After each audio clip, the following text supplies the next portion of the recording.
Prajurit Rusia melakukan serangan di wilayah Ukraina Limansk, Donbas.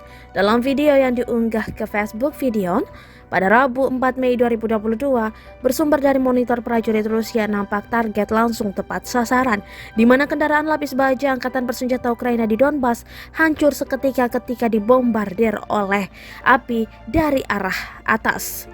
Tentara Rusia menyerang dengan sistem penyembur api berat TOS-1A ke arah Limanski selama terobosan dari wilayah Kharkiv ke Donbas.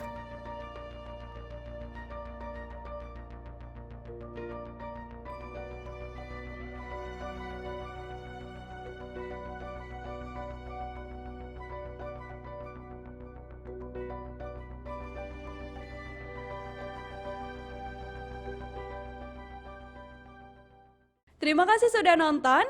Jangan lupa like, subscribe, dan share ya.